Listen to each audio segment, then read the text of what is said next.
Ito yung bagay na hindi ko pinagsisisihan na nabili ko dito sa TikTok. Ito bro, yung acrylic shoebox na to.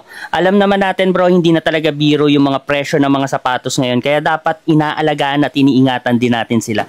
At tulad nyan bro, pag nasa acrylic shoebox yung mga sapatos natin, mas tumatagal pa yung lifespan ng mga sapatos natin dahil nasa proper storage siya. So ito, hindi na to maalikabukan at the same time, hindi na rin siya pamamahayan ng mga insekto or ng mga ipis. Alam nyo yun? Kasi pag nasa labas lang ng bahay natin yung mga sapatos natin or nasa hagdan lang natin, may tendency na maalikabukan, marumihan, tapos ang pinakamasaklap pa is pamahayan ng mga insekto, no? So eto bro, napakatibay ng acrylic shoebox na yan at almost 1 year ko na gamit yan dito sa mga sapatos ko.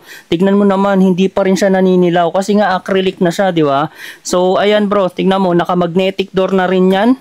Oh, tapos napaka-stable din kahit gaano kabigat yung ilagay mo dyan, ilang patong pa yung ilagay mo dyan ng mga sapatos mo bro.